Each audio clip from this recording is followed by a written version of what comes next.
Olá, meus amigos, muito bom dia. Chegamos ao 7º capítulo da primeira carta de Paulo aos Coríntios. Eu lembro a você que ainda não se inscreveu em nosso canal, que nós estamos no YouTube, canal Antônio Lima Braga Júnior, também estamos no Facebook e no Instagram. Lá no YouTube você faz a sua inscrição, clica no sininho para que você possa receber as notificações. E no Facebook você lê comigo o capítulo durante a semana. Nós vamos colocando os versículos e você vai lendo com a gente. Você tem total liberdade de compartilhar esse vídeo com seus amigos, com seus grupos, com as suas redes sociais, da maneira que você bem quiser, tá bom? Bom, nós, como eu disse, chegamos ao 7º capítulo da primeira carta de Paulo aos Coríntios.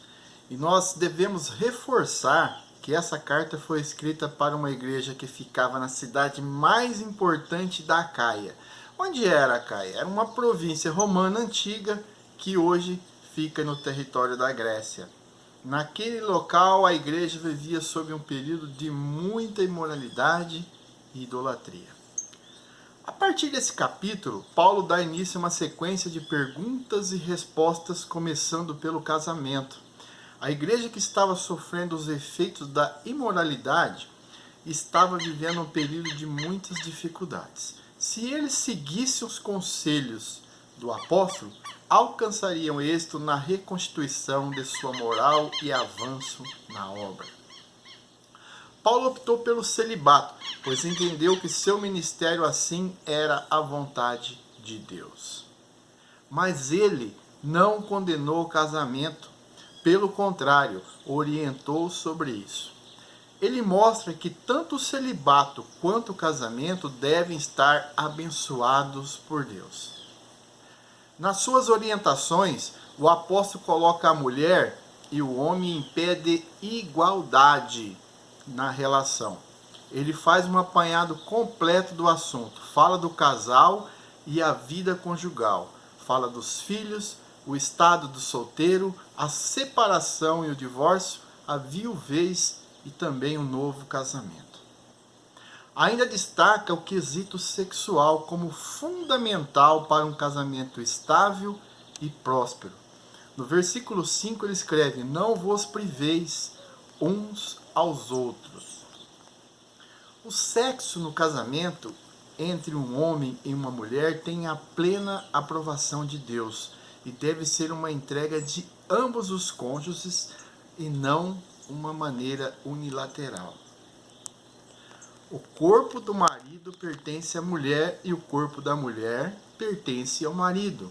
Então deve haver um mútuo consentimento e consciência de que a abstinência prolongada pela indiferença de uma das partes abre uma grande brecha para que Satanás os tente. Evidentemente que se uma das partes não pode, por condições físicas ou doença, dentre outros problemas, não é motivo para destruir uma relação.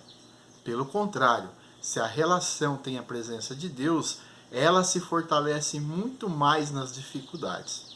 Sexo não é tudo na vida a dois. Os velhinhos felizes não precisam dele para amar. Na igreja de Corinto havia muitos que eram casados, mas que não necessariamente os dois abraçaram a mesma fé. Surgiu aí um movimento querendo o divórcio. Paulo agiu rapidamente para condenar tal ação, pois a fé de um cônjuge alcança o outro. Ele ressalta que o casamento é monogâmico, que o celibato não é impositivo e sim sugestivo, que o casamento é até a morte. Devemos ter em mente que nenhum casamento deve ser forçado, pois estará fadado ao fracasso. O casamento deve ser sempre por amor.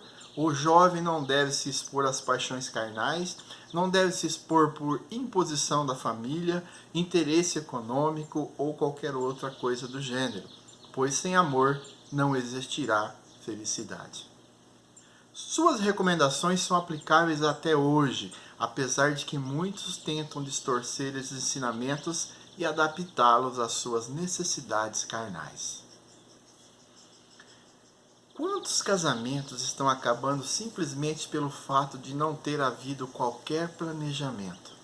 Veja o que o próprio Paulo escreveu Ele escreveu assim: mas o Espírito expressamente diz que nos últimos tempos apostatarão alguns da fé, dando os ouvidos a espíritos enganadores e doutrinas de demônios, pela hipocrisia de homens que falam mentiras, tendo cauterizado a sua própria consciência, proibindo o casamento e ordenando a abstinência dos alimentos que Deus criou para os fiéis e para os que conhecem a verdade, a fim de usarem deles com ações de graças. Está lá em 1 Timóteo 4, versículos 1 a 3. O casamento é uma instituição divina e deve ser respeitado como tal. O casamento foi instituído por Deus como uma bênção ainda no Éden. Apesar de estarmos com os pés sobre uma terra maculada pelo pecado, ainda assim o casamento continua sendo uma bênção. Quanto aos que preferem não se casar, o importante na vida de cada filho de Deus deve ser sempre a certeza da presença do Espírito Santo. Podemos fazer tanto do celibato quanto do casamento um instrumento nas mãos de Deus. Um bom dia, que a paz do nosso Senhor Jesus Cristo esteja com todos.